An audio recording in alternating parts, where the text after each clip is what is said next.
Arya ji, founder and former CEO of SRIJAM, which stands for Self-Reliant Initiatives Through Joint Action, which features amongst the top non-profit organizations in India in the sustainable rural livelihood management space and empowerment of rural women.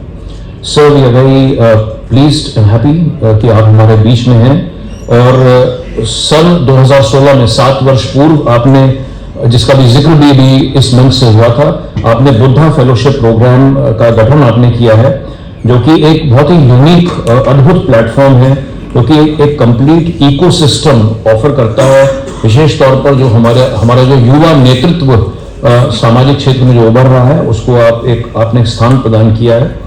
और भी आप founder हैं, managing director हैं सृजन Infratech and development services के। तो ये आपका एक संक्षिप्त परिचय। 2 बैच के ऑफिसर हैं, IAS ऑफिसर हैं, जॉइंट सेक्रेटरी हैं ministry of Panchayati Raj government of India के। तो आपका बड़ा एक संक्षिप्त परिचय। Shri Kuldeep Singh chief executive officer, Bharat rural livelihoods foundation, strategic leadership provide करते हैं, डेवलप करते हैं, मैनेज करते हैं मल्टी स्टेक होल्डर पार्टनरशिप्स में अपनी संस्था BRLF में। He facilitates and has facilitated the creation and mainstreaming of innovative practices in rural development and rural livelihoods. He guides knowledge management and capacity building programs and catalyzes fundraising initiatives. तो आपका भी एक भारी भरकम परिचय, बड़ा लंबा आपका अनुभव रहा है। और of course last but not the least as always is Ram Papu, who is the executive director of Mission Samriddhi। 2023 में भी हम हैं, तो लगभग 10 वर्षों से आपने जब अपने जीवन की शुरुआत करी तो आपने IT और टेलीकॉम सेक्टर से शुरुआत करी थी, लेकिन आप पिछले लगभग 10 वर्षों से सोशल सेक्टर में हैं। And prior to joining mission Samriddhi, Ram has volunteered for an organisation that empowers rural adolescent young people through motivational workshops. और he has travelled across the country, Kashmir से केरला तक, गुजरात से अरुणाचल तक आपने यात्राएं की हैं, और 250 से ज़्यादा आप मोटिवेशनल जवाहर नवोदय विद्यालय स्कूल्स में 60,000 से ज़्यादा बच्चों को जो है आप अपने मोटिवेशनल प्रोग्राम्स के माध्यम से आप प्रेरित करने का काम कर चुके हैं। तो आपका भी यहाँ पर बहुत बहुत स्वागत है। So the challenge of hosting, moderating, anchoring this last session, this 90-minute session on way forward, goes to none else but Dr. Nivedita Narayan, who is a former, I see many smiles here, so testament to the fact that you've been in PRADAN for a long time। और आप लोग हमेशा PRADAN में चर्चा करते हैं सरकार, समाज और बाजार, तो उसमें आपका एक बड़ा वृहद अनुभव है। 1987 से लेकर 2021 यानी 21 और 13 34 वर्ष जो है आपने प्रदान में आपने बिताए हैं, तो उसके लिए तालियां के लिए। एंड उसके अलावा आपने वर्ल्ड बैंक में आपके स्टेंट्स रहे हैं, आपने US में भी काम किया है। Having made pioneering contributions to the establishment of India's first SDGs, she has worked in the area of gender, livelihoods, organization development and human resource management for non-profits, setting up development practices as an academic discipline, research and advocacy. So Dr. Nivedita, before I hand over to you, I just have to say one more thing, because Shikha will take over. I just want to wish each one of you and your families a very, very happy Diwali. Thank you.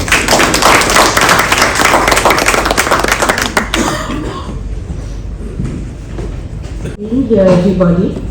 I just wanted to say that I have some good news, which is that we may not necessarily go for the full 90 minutes if we are all quick, because I don't want us to be between lunch.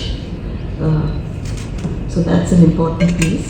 We also have Mr. Vijay Anand joining us over video. He's not so well. So I had some things I wanted to say, but I think we'll begin. Saroj, is that right? With Mr. Vijay Anand. Just wanted to say, Mr. Vijay Anand, that you've always been a source of great inspiration to us inside and outside of PRADAN, inside and outside of the government and in general.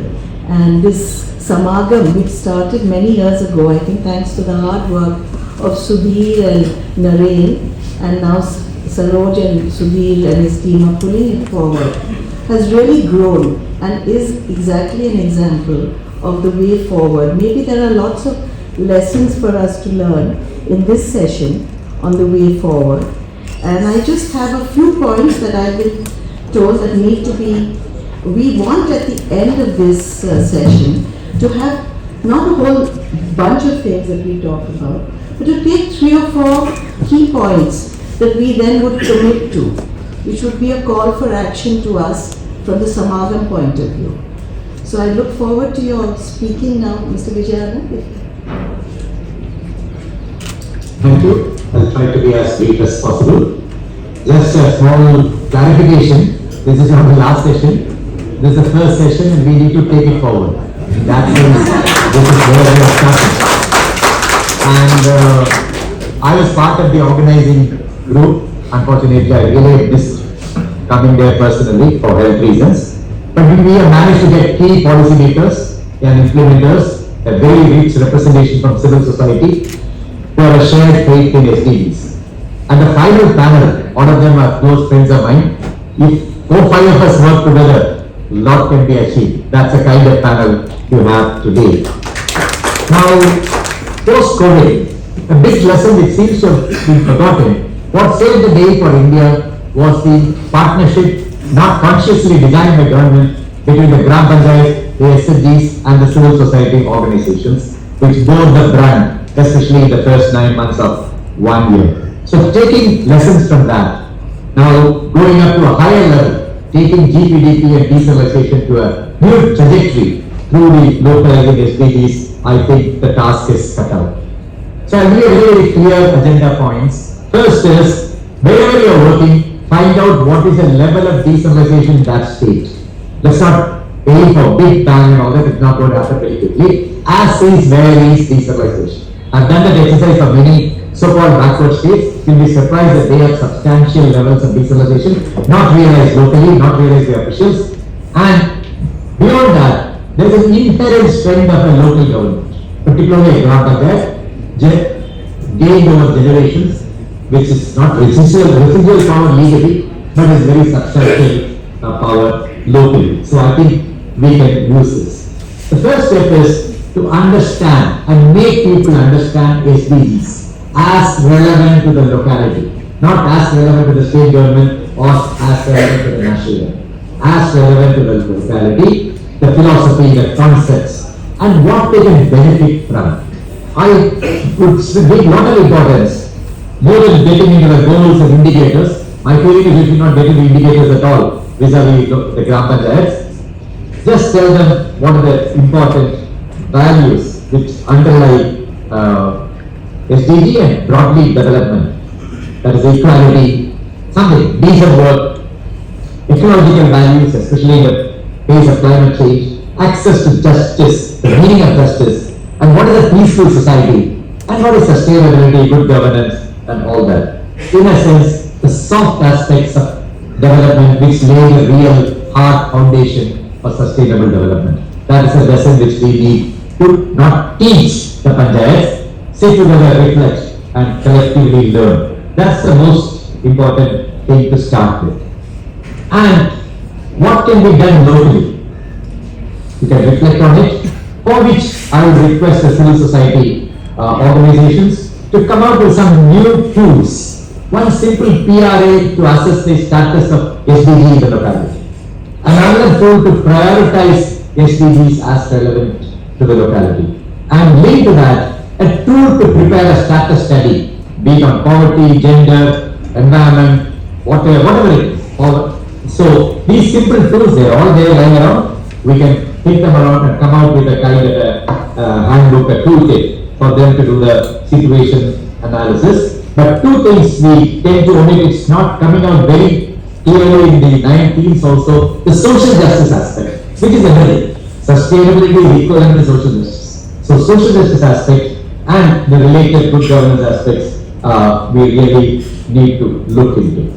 Then just a few points on the role of CSOs in this context. We need to nudge our fellow CSOs to work with Gram Panchayats. People are generally not scared, not very keen to work with Gram Panchayats for several reasons. But I think we need to start working with them. And a big lesson from Government of India, the cluster facilitation team. We form a network. There, of course, Vedaraj is there, BRNF is there, Rampapu is there, Mission Samar. They are all trying to bring together NGOs to work with local governments. So that network has to be broadened, deepened, and we need to get into GPDP through this cluster facilitation team. Obviously, we can only nurture beacons. We cannot go the whole forward and make everybody. And PRADAN has now been allowed to have a PNU within MOPR, which can probably coordinate all the activities and all the activities of all the actors, governmental and non-governmental. And we need to really build a fraternity of local government associations, Unnat Bharat Abhiyan, the colleges, the academia, and some media. Media understanding of local government is extremely poor in the country. We really have to look into it. And learning that governance is more important for livelihoods than other things. That's probably a big lesson which PRADAN learned, particularly in Jharkhand. So from practice, we move on to principles. Let's start. I've given you very clear, kind of very simple pathway, but I can offer, of course, maybe from a distance and maybe even coming together, if a network is formed and the network identifies clusters of panchayats. The local institution development that we are talking about today is a task unfinished, and we have to continue to strengthen and empower the community level people. Whatever resources we have, can we build more, bring more resources to them than whatever the percentage of overheads that we charge in our budget. So that is one major thing. What are the ways in which to increase the number of committed people to community at the grassroots level is something that is evidence also now, as I said recently, in the research. Second thing I want to talk about data. That when we talk about localizing or communitizing SDGs, as you said, Vijayanji, that what is the data about the several things SDGs that we talk about. The effort that coalition made in terms of what 40 organizations participating, we have done two things. And one, that it is not the researcher doing the survey. It is the practitioners such as us who are sitting here, they actually go and do the survey. So we want to bring the practitioners with the help of people like Ankur Sari to do the survey on the ground. That has brought some very interesting data. I want to just quote a couple of them and then I'll end. And then we'll go to the next one. 84% of the adult women on an average did not have the agency, decision-making agency, except for cooking. You would find that very shocking that number of people who missed, 89% had ration cards, but 90% of the household skipped a meal, including in the blocks where many of the NGOs work. So this is the power of the data I want to bring about to policymakers, to those who allocate resources for the SDGs. This is what we have to do, and we have to do it collaboratively. Thank you. Thank you so much, Ved. The whole issue, various diverse sources of data, but then feeding it back to them so they can use it to bring about changes in their practice, both of which need to be attended to. It would be very nice to hear from you, from the Mission Samruddhi point of view. Thank you, SAMAGAM, for this opportunity. I'm very humbled to be here with people who have actually inspired us to do the work that we're doing. Dr. W.R. Reddy, with whom we started off with NIDPR. We were so inspired by Sonali introduced us to PRADAN, working with PRADAN and taking the work forward that we do. We work with a social impact platform working in 7 states, and we evolved a cluster development program that works with a unit of Gram Panchayats as a change, inspired again by the ARP initiative. 10 to 12,000 population cluster of villages, and we work with a holistic development of the cluster of villages over a 3-year period. Holistic meaning personal development, social development, economic development, And Vijay actually told us you're forgetting ecological development. And last but not the least, institutional development. Strengthening the Gram Sabha, strengthening the Ward Sabha, strengthening the Gram Panchayats, the standing committees, working in institutional development. We are today in 100 plus clusters, about 500 plus panchayats, about 1.2 million Indians, about 265,000 households. But very small compared to PRADAN, we're still babies compared to the amount of work that people in this room have been doing. One observation that I would like to share, coming from us over the last 7 years, unless and until there is a desire from within to change, when I'm saying within, even the people in the villages, unless and until there is a desire from within to change their current situation, little will happen. And that desire must lead them to seek knowledge that can address their needs, current and beyond, and it should give them something to dream for. I repeat, something for them to dream for. That seeing that desire, that dream to change and instilling self-belief, ownership and a vision towards a better quality life, this is fundamental. So SDGs are great, but if we are all able to work with the community, don't assume that the community is already got that visualized state of, dreaming what they should be going to. There are ways to do it. So this is something we tried in a small way with programs called Samriddhi Yatra and Unmukt. These are experiential leadership development programs where we have taken sarpanchs from Jammu and Kashmir to every people in Kerala. People cried when they saw the ocean for the first time. And then they realized that, oh, the women are at the forefront of development here. And a lot of blind spots opened up within them about how. And some of these sarpanchs have gone back and they have become national award-winning sarpanchs in Rajori. There was a young fellow called Akis Nasser, 25 years old from Jammu, who came to Samriddhi Yatra, got so inspired and went and became the best child panchayat award. National Child Panchayat Award, best sarpanch. So there are these things happening. And if you look at Lingoji, if you look at Popatra Kova, if you look at Ralegaon City, or if you look at Digambarpur, all these panchayats either inspired leadership from within or an agency coming from outside trying to help them, like the states project that PRADAN and another governments are going to inculcate the system of panchayat development in Jharkhand. So unless it happens, communities may unfortunately not do much in their own ineptitude. So how can that happen? How can that desire be built? How can that self-belief be instilled? This is an area which we are humbly trying to work. I think this is very fundamental. That self-belief, and again, local self-government, self-help groups, self-belief of the individuals, self-belief of the communities, leadership development. At yesterday, Sudhirani mentioned that leadership development. In Hindi में माहौल बनाना है. That environment to really do it bottom up. Instead of pushing SDGs, can it be like attractive? Can it be a pull approach? Can we pull them into believing what is important for them? What are their, first of all, they have to visualize. When they go to every Peru or Kerala, they are having this grand now, okay, what can I do in my own village in the next 5 years? Right? We have had people from Sonbarga in UP go to every Peru in 2-3 months back, so inspired, now they come back and they heard first time about a concept called OSR, own source of revenue, and they have instant own source of revenue in their own villages now. Right? So that seeing is believing, feeling is believing. When you see and you feel, come back, visualize, now they visualize their own 5-year plan for this others now jo banana hai, and then they're able to prioritize their own problems. And we call all problems not the same. You have 10 gram problem, 100 gram, 1000 gram problems. Having your own problems, prioritizing your own problems, having the solutions, hopefully putting the data together. Now I'll come to specifically your point about how to raise funds. Can I do it now or can I probably come back to it? Please, Yeah. couple of minutes on that. Couple of minutes of that. There are 2 ideas which I'll be kind of talking about. One is you all would have heard about social stock exchange. And I was with the social stock exchange with Hemant Gupta, who is now the head of the social stock exchange, and people from SEBI.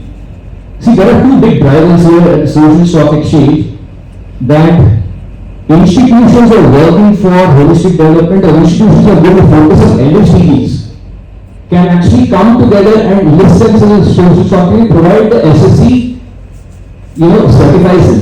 Then what happens? Then you are able to raise zero coupon, zero principal bonds. These are bonds which you can float, which you can collect public money. I mean, people can, or donors, foundations can now invest in zero coupon, zero principal bonds because they have been trusted and validated by SSC. There are guidelines to get yours into the system. Unnati Foundation from Bangalore last month issued a zero coupon, zero foundation bond for 1 crore rupees. So this is how you can attract funding from the donor community for those organizations who are going to work strongly on LHD. So my request is, if MORD and if MOPR can actually work with the industry, with the social stock exchange, incentivize them to come up with methods of how, if you are a institution driving LHDs, can they be given bonus points of, or fast tracking them to issue zero coupon, zero principal bonds? So that's on the demand side. On the supply side, can we look at CSRs, can we look at foundations who can go and fund these zero coupon, zero principal bonds, and can we do something for them? Movement called ESG. Environment, social, governance, amongst corporate India, where corporations are now supposed to submit the ESG recommendation, ESG compliance. It's becoming a compliance by SEBI that you have to file your ESG reports. Yes. So can we work with corporations that ESG programs for net carbon impact reduction based on natural farming or nature-based solutions or leading to SDGs? Can we work at that level, at the ministry level or with the Ministry of Corporate Affairs to help ESG focus on SDGs? Because what happens is, what's in it for me comes in always the corporates. Here comes the clear win-win because now you're enticing the corporates to work on ESG based on LSDG guidelines. And so they will be obviously interested in doing that. In the IT sector, there is a very big push from European and American companies for IT companies in India to comply to net carbon reduction as part of the ESG. So that can also become a big problem, which means you can go to the NASCOM, the CII, the FICCI and all the other business groups to look at ESG and not for their own good but also for the greater good. Thank you so much. Yes, the Scope 3 emissions. To you here, there are 2 points I wanted to highlight, which number one, we hear and feel you. The first point being that let's not assume that everybody can dream. I remember in the old days we had that paper, remember Naren? Daring to Dream. Let's not assume that everybody can dream. And the second thing is, which is very Robert Chambers is, which is whose agenda is it? So let's address those two, and when we bring in the new monies and use what's here, let's keep these in mind. Thank you so very much. I just wanted to come to you with the, from the point of view of the most important ministry in this whole country today, I guess. Just wanted to ask one question to layer it in the interest of time, which is, I think, about gender and women's voice and agency. So when we're looking, I myself have a new project which is called The Power of Two, what Anjani was talking about. If you bring the self-help groups and the panchayats together, and you look at women sarpanchas, and we build groups of them to be able to get over proxyism, to be able to change their situation and meet their constituencies, who are the women, also women citizens of the country. There's lots that needs to be done. So if you could also throw some light on that. Thank you. Thank you. After hearing Mr. Vedana, Saran, and the speakers of the yesterday, Mr. Majid Sinha, and those who have realized today. So, I joined the Ministry of Panchayati in February, and before that, most of my experience is in the urban administration. So, still I think myself to be a wise learning, and I am learning the suggestions made by Mr. Ram regarding social stock exchange. I have to learn about that, what we can do, how we can do, whatever Mr. Ray has done. So But one thing which I have seen is that we started the Panchayati Raj movement, the community development in 1950s. I don't know, but I think everybody here, they are professionals, they're experts in the field. How many universities do we have teaching rural development in Panchayati Raj? If you compare it with other areas, other subjects, which are part of the day-to-day life, which are part of the administration, the governance, you will see that we have very few institutions who are dedicated to rural development studies, Panchayati Raj studies. You will get some courses in IGNOU. Recently, as a good development, we have the university which has come up at Gadad, and some other universities which have taken up the courses in rural development and Panchayati Raj. So, but there is a progress. Similarly, when we talk about gender, there is a very popular couplet that सदियों ने खता की, लम्हों ने खता की थी, सदियों ने सेवा पाई है। तो इसी तरह से जो सदियों से जो चलता आया है, ऐसा नहीं है कि आज हम 70 साल में 4000 साल, 3000 साल, 2000 साल का सारा हम कवर कर लेंगे, but we have come a long way. काफी हम लोगों ने प्रोग्रेस करी है, काफी तरक्की करी है। जेंडर इक्वालिटी से ज्यादा जो इक्विटी है, उस पर अभी बात करी, जो विजय सर ने बात करी कि we have to talk about social justice, we have to talk about access to justice. ये सब चीजें हम अब जो डेवलपमेंट के हमारे जो आयाम हैं, the paradigms of development were limited only to how we have built the roads, how we have ensured the food security, but how we will ensure the equity, how we will ensure the access to justice to all women, all genders, to children, where how we can address the issues of missing girls, the trafficking.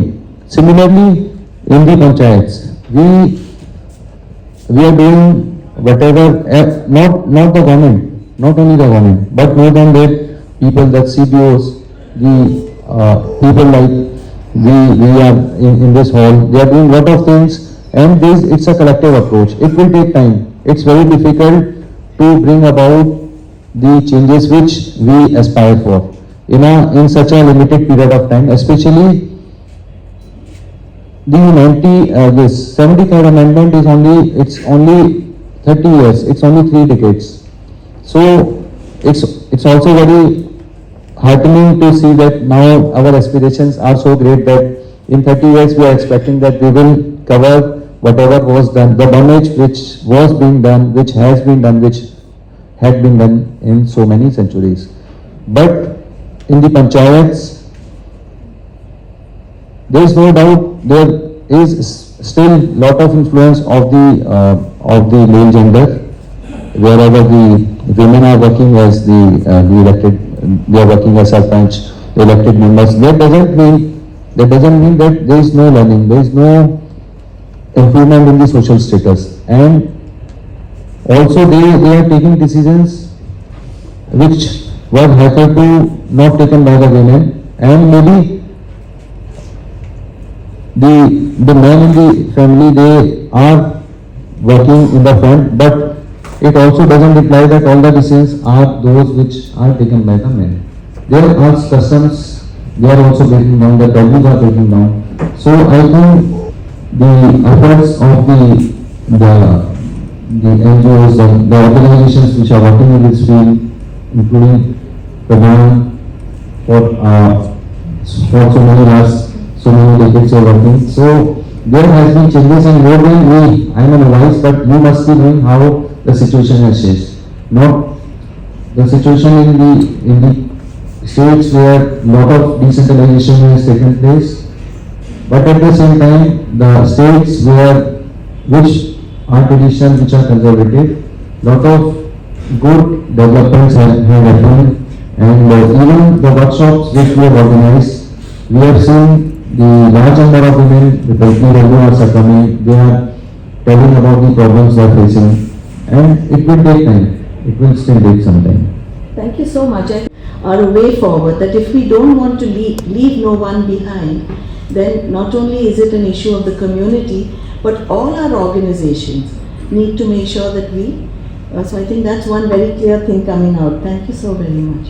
And as we come to the BRLF point of view, I just wanted to highlight one point, apart from what you'd like to share, which is what's coming out, that we are privileged here, most of us, to the extent I know, are from largish NGOs, but socio-cultural, etc.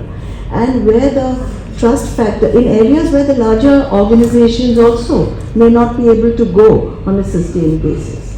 And I think your organization is a very, very unique formation, covering these kinds of organizations together with other membership organizations and so on, with government as well as other monies. So it would be very nice to hear from you about what you think the next steps would be. Things that we don't want to look in the rear view mirror as we go ahead. So what is it that we are looking ahead to, especially from you? Thank you. Thank you very much. Thank you for giving this opportunity.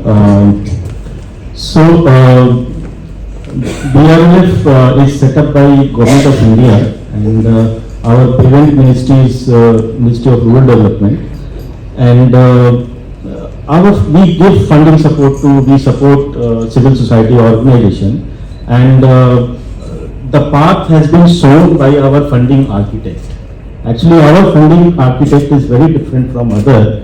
We give funding support to the smaller or the bigger organization, which is a critical support, that is the project management cost, the HR cost, the capacity building cost, which is many times which is not available, which is very difficult to get, and the civil society always struggle to retain their quality human resources. So we give funding support for that, and the partner has to leverage the huge amount of investment which is made by the Government of India or the state government. So there is a huge outlays, but there is no outcomes. There is a outlays which is committed by the Government of India, but we are not seeing the same kind of corroborated outcomes which is coming or visible at the field level. So this is how we had started, and initially we started with standalone projects in BRLF, and we partnered with bigger organizations like PRADAN, BIAF, SRIJAN, AKRSP, FES, and some smaller organizations also. Because our mandate, the mandate which was given by to BRLF was to support civil society action, upscale the civil society in partnership with the state government or the central government. So we found that the bigger organizations, they were more privileged to leverage resources from the government program, because they have credibility, they have visibility, they have very good terms with the block administration, district administration. But the smaller organizations, they struggled. They struggled a lot because making a relationship, and then we also tried to facilitate this, but somehow it was very struggling. So in 2017, the path, because why I'm telling our journey, because the way forward is within that journey. So there is a way forward to go ahead. So in 2017, Sina sir has already said that the very good work is done in Sikkim, leveraging resources from NREGA. So Commissioner West Bengal, he approached to BRLF and said that he also want to do similar project in 4 northern West Bengal district to rejuvenate the springs, because the many of the springs are getting dry or discharge are low. And he said that you give funding support to the CSOs, technical support, you bring the technical support, I will provide you the NREGA funding. So he said, okay, fine. This is the model, this is the BRLF model. We will support the CSO, and the money will come from NREGA. So there is no issue of leveraging, there is no challenge for leveraging. So that went very well, and almost 300 springs we treated in Port district, and that model struck BRLF and Commissioner Engineer. He was very dynamic officer, the Hindu Sarkar. So he said, he again came to BRL, and he said that BRL and PRADAN.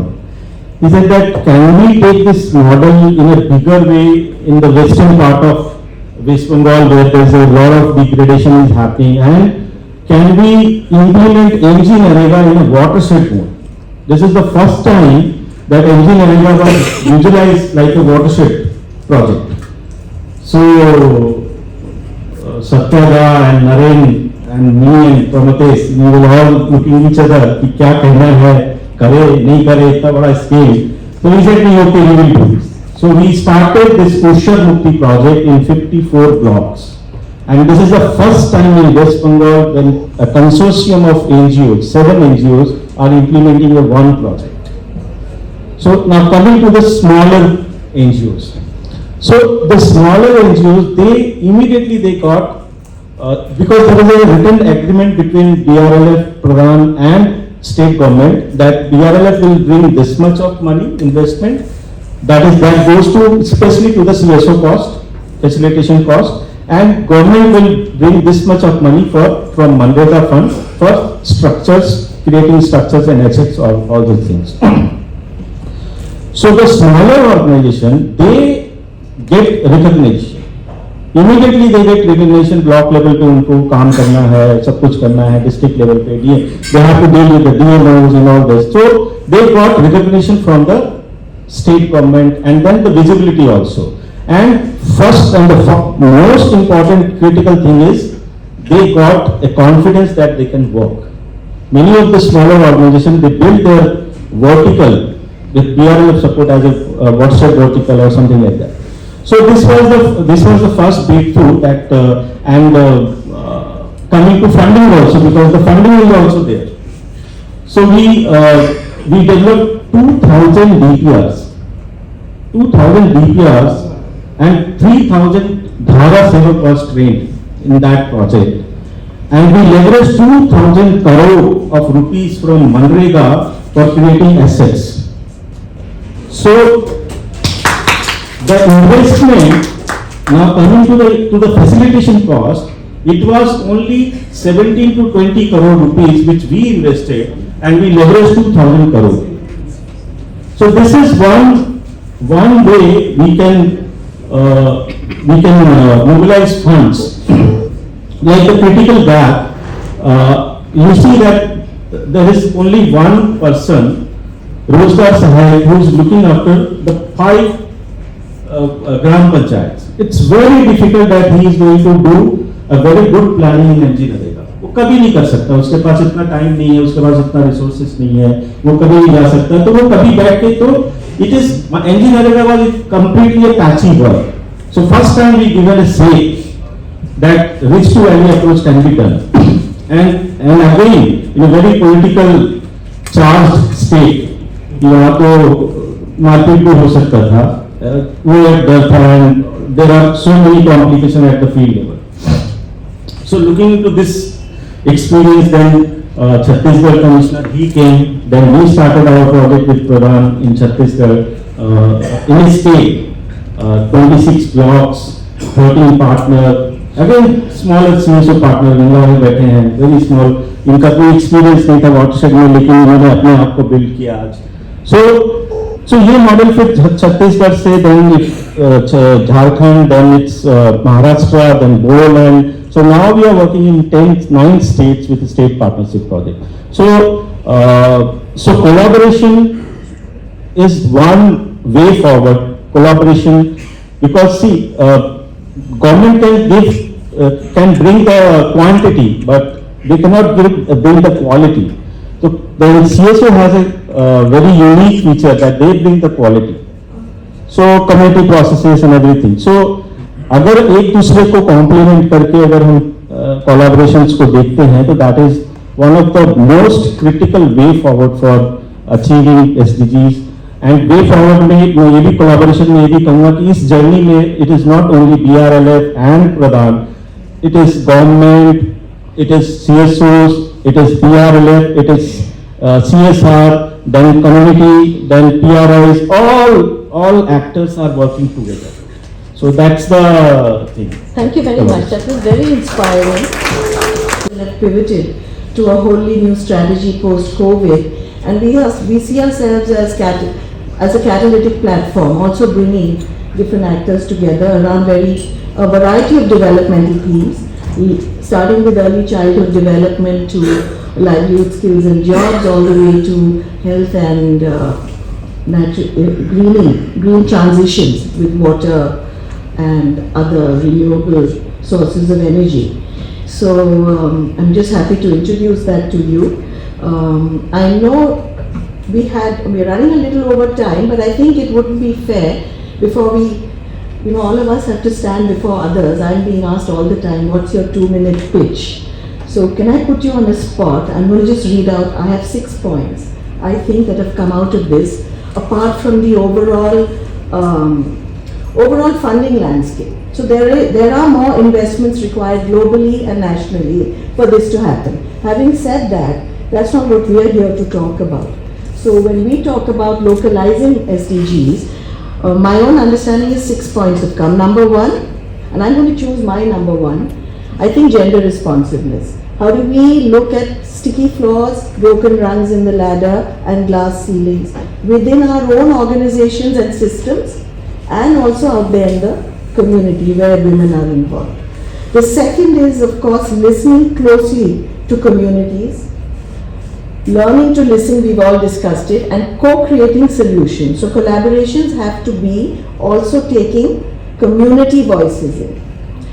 The third is climate sensitive ESG goals, basically. How do we tap into those in our framing of the way ahead? Because it isn't so clear just now. The fourth and most overarching was just now a unified collaborative approach. We need to come together, and all of these 3 things are pivots or pillars of the unified collaborative approach as I understood it. And therefore the provision of adequate financial and human resources. Many of us here are very admiring of the movement called pay what it takes. Let's not shortchange CSOs because they're free labor, maybe they're not as good as the rest of the sectors. Let's not look down on ourselves and on each other. So let's pay what it takes in a transparent way, and that will bring human resources in. Otherwise, human resources are very precarious in this sector. They're on annual project-specific contracts, they don't have long-term commitment, professional growth. It's not a luxury, it's a requirement. And the most important is commitment by each stakeholder towards this. So this is what seems to have come out, 6 key points from our SAMAGAM 2023. And I'd like to start with you, Mr. Vijay Anand. I hope you won't think it's cheeky of me to ask you for 2 minutes. So what's the next, if these are the summary of points, have we left something out? Would you have any last thoughts for our wonderful group here? No, I'll go back to the first question on resources. I'm not speaking of additional resources. As of now, I guess at least 1.5 lakh crore or very close to 2 lakh crore are getting planned for at the local level. If they are properly planned for and really linked to the local needs, I'm sure there will be a 20% efficiency just in spending because you give what people want. Second, leakages are very, very high because there is no participation. And I guess it will be anywhere around 20%, put it very minimum.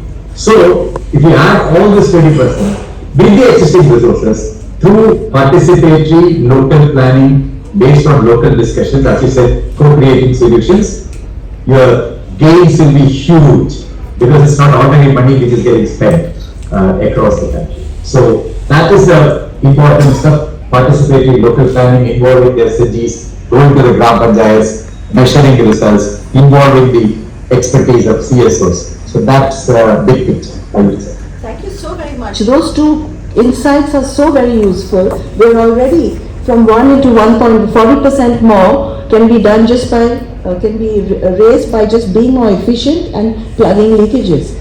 And there is a third element, which I did quantify. When people get the things they want, they are willing to contribute, they are willing to be more active. So, it's what I call low cost, no cost development. just by some technology, just by some cooperative work, the gains could be even much more. That's a great insight. Thank you so much. Talk more about the soft rather than the hard. The soft factor rather than the hard is the policies, practices, resources that we have, the line department scheme. But emphasis of the soft, building the self-belief among communities. And for this, the capacity building fund that is there in RGSA, can we apportion some funds for behavioral change communication?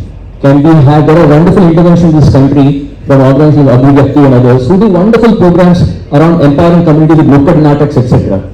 So can we have some portion of funds, especially for behavioral change, which is very, very fundamental, number one. I'll borrow an idea from Vikas. In fact, we had thought about this solution something long back. Can we institute an Indian Institute of Panchayat Management? A branded Indian Institute of Panchayat Management, just like you have IIMs and IITs, can we have a 3-year or 4-year leadership development programs for panchayats, for developing leadership for panchayats? Video content. This can be a functional, horizontal, and of course the best practices. So these are my 3 recommendations I would say to take it forward. These are absolutely wonderful, and I know somebody here is taking copious notes. And if if I say we have to localize the SDGs. आपको SDG में पता है कि you have to reduce the IMR to 25. मेरे को 2,50,000 पंचायत हैं, उसमें हर एक के अपने टारगेट अलग होंगे. Nobody knows that. जब तक हम टारगेट ही नहीं हमारे पास, तो हम क्या बोलेंगे कि करना क्या है. तो जब तक हम लोकलाइजेशन ऑफ SDGs को एज अ कंसेप्ट हम इट्स वेरी वेरी एब्स्ट्रैक्ट. तो मैं जितनी भी पंचायत में गया हूँ, I was in for around 3 weeks I was in Karnataka and I listed number of panchayat. किसी को नहीं पता है क्या संकल्प लिया है, क्या SDG है. सो इफ जैसे but Vijaynath sir has told, we have over 5 lakh thousand this from the fund. We have funds in every ministry, and I think so it is more than 5 lakh thousand. So 5 lakh crores, sorry. So data collection and giving target in each and every village. We have no malaria cases in Kashmir. Similarly, we have number of panchayats where there are no cases of any vector-borne disease. There are no cases of TB. तो हमने target क्या दिया है, localise करना क्या है. हम मेरे को SDG का पता है कि ये मेरे टारगेट्स हैं, नेशनल लेवल पे मेरे को अचीव करते हैं, लोकल लेवल पे टारगेट क्या है. So I think quantification of targets has to be given to people, otherwise they will never relate to it. It will remain a concept which we will discuss in these halls, and it will never be accepted by the or internalized by the people. Absolutely. So this is my only thing, and we are working. Quality human resources deployed at the village level or at the panchayat level. So building capacities of the frontline functionaries, be it NGOs, frontline functionaries, CRPs, Rozgar Sahayak or NGNREGA employees, is very critical to achieve to localize the SDGs. The second thing is, like, I will emphasize on that, prototype planning, which is very important, because right now if we are going for a structure which is created under NGNREGA, it is only farm pot and then Manrega commitment is over. So creating structure is not going to give any kind of gain to the farmer unless that structure is linked with the production system. So we have a wonderful example in Chhattisgarh where we had layered the farm pot into various livelihood activities like fisheries, duckeries, dairies, tradies, and then horticulture. So these are the activities, the prototype planning, because if you go to the community and say that we came here to build a farm pond, he will not take it very positively.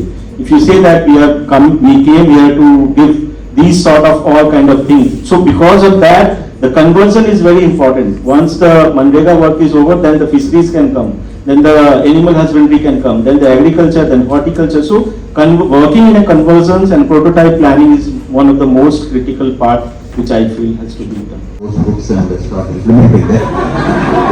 Since Vikas is here, I would like to make use of this opportunity to remind the beautiful document which can create the whole framework for capacity building for achieving SDGs by 2030. And I think based on whatever the discussion, and based on the knowledge that is available, and based on the experience across the agencies, organizations, I think maybe SAMAGAM should create a project. Who is going to contribute, who is going to implement, who is going to partner, doesn't matter. Stakeholders, agencies, who are active where geographically, where are the gaps, so that those gap areas we can nudge the other agencies to come in and then help.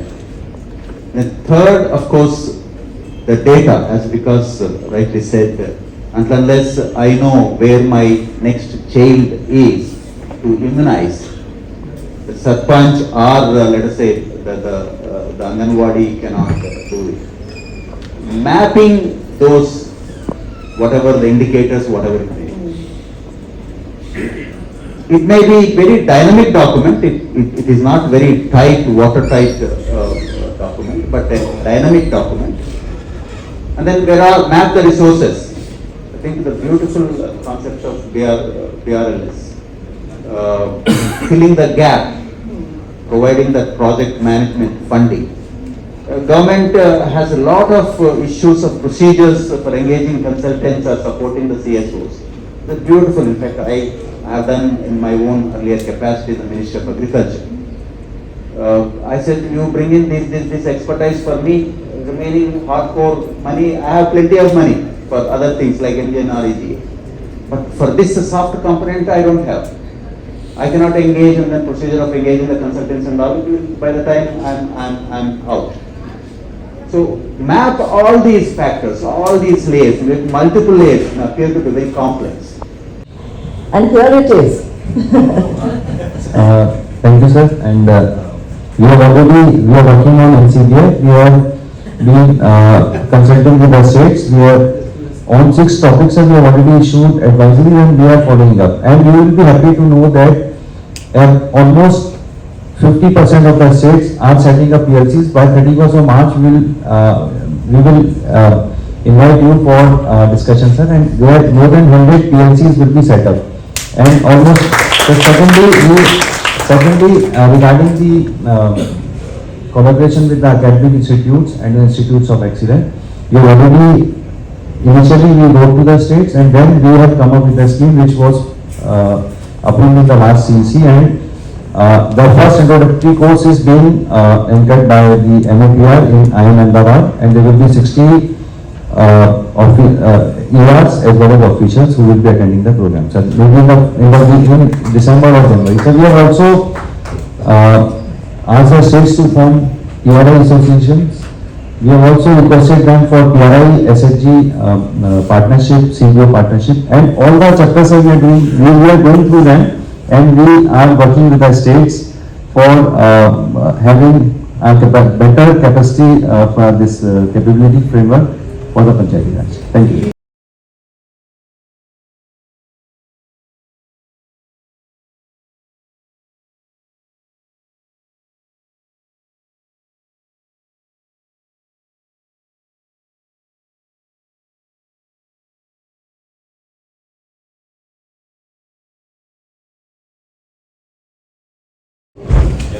Thank you, Nivedita, and thank you to our esteemed speakers for this fruitful session. To facilitate the guest, I would like to invite on stage Narelle.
So thank you so much, Mr. Vijayanand ji, for joining us in the detailed way for this session. Thank you so much.